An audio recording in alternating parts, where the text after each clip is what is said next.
Hello everybody, the Lawn Gnome is here. What makes you think you have anything to say to people?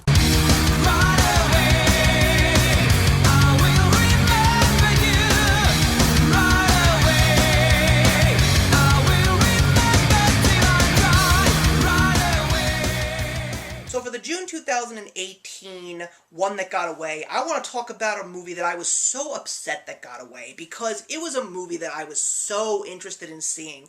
But unfortunately, it was not being shown in any of my local theaters, not even the little artsy theater where I actually get lucky to see some of those independent films that are just not shown everywhere that I am so interested in. And while I may not be a fan of the book that this movie does revolve around, I was more interested in the author who wrote that book, and that is what the Danny Strong-directed film In The Rye is all about. This movie stars Nicholas Hoult, Kevin Spacey, Victor Garber, Hope Davis, and Sarah Paulson. And this is the story of the legendary author J.D. Salinger and how he came to create his legendary masterpiece of a book that I never liked, Catcher in the Rye. So I was so excited to see this movie because while I may not be a fan of Catcher in the Rye, I was so intrigued by the story of this author because after that book, something happened to him and he ended up being this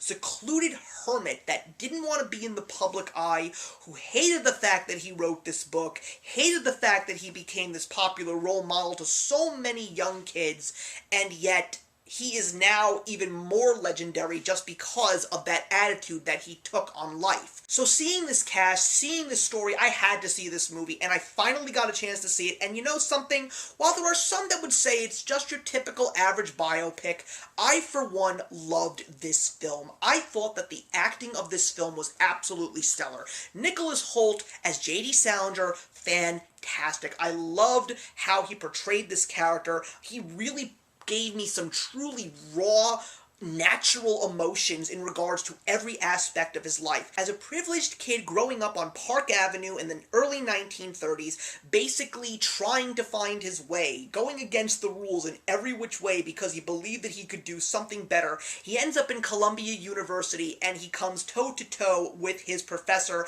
and also a writer named Whit Burnett, who is played by Kevin Spacey. Now, say what you want about Kevin Spacey, I know he's a perv, but I always like to look at the art and not the artist who's portraying it. And as Whit Burnett, he was absolutely fantastic. And I also appreciated the fact that he really didn't hog the spotlight as Kevin Spacey normally does. This really is Nicholas Hoult playing J.D. Salinger. This is his story to tell. And the two of them together were just absolutely incredible to watch, just engaging in ideas, going at each other with wit, basically telling off each other in sarcastic ways. Fantastic, fantastic.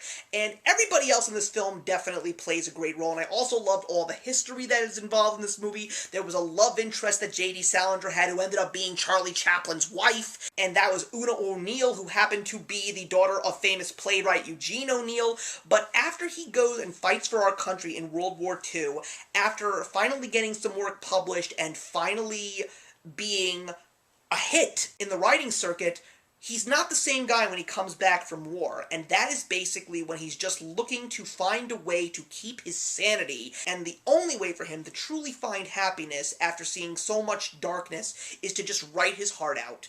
And after Catcher in the Rye, it becomes an even different world, because now he appreciates the fact that he loves to write, but he doesn't want to write for anybody, and that's the part of the movie that really got me. I was so interested, and even to a certain time I was pitying him because he really was a brilliant mind. He may not have written a book that I liked, but I really appreciated why he wrote the book. I understood what he was trying to do, where he was trying to go, how he truly was following his dreams and nobody else's. A guy who was the true embodiment of individuality and relevancy of being an individual.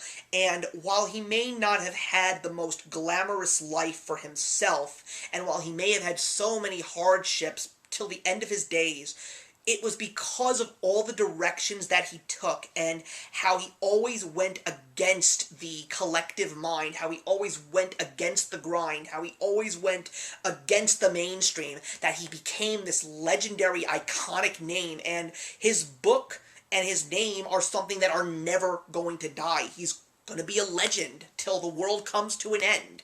And I thought it was wonderful. I loved the story. I loved the acting. I loved the pacing.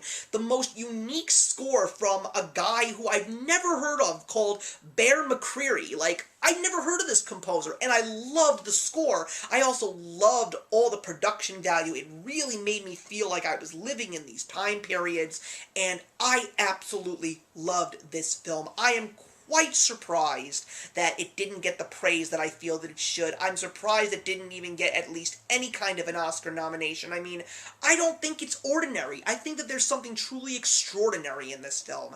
And it's a movie that I definitely want to see again. It's a movie that I really want to own on DVD because I am just so intrigued by this guy. It may even cause me to pick up Catcher in the Rye again, because that was a book I read for school, and we all know my attitude about reading for school. But check this movie out. If you are a fan of Catcher in the Rye, this may be something that you will love. And even if you're not a fan of Catcher in the Rye, this should definitely be a movie that piques your curiosity, because I think what's very interesting about J.D. Salinger and Catcher in the Rye, you don't like his book, you probably want to know why you don't like his book. And that's why I felt this movie was so fascinating. I'm giving this movie 3.5 stars out of 4. And the only reason why I'm giving it 3.5 is because it's just not a perfect film. It's lacking a little something, but I still do enjoy it a great deal. So thank you very much for watching, everybody. Please leave your comments in the box below, and let's discuss Rebel in the Rye. And I will see you in the next one. Hey, thank you so much for stopping by my channel today. If you're new here and want to see more of what my channel has to offer, please click on the link to my last video, or hit that subscribe button to be kept up to date with all of my uploads. Content of all sorts is posted here quite often, so trust me, you do not want to fall behind. I will see you in the comments, and actions speak louder than words.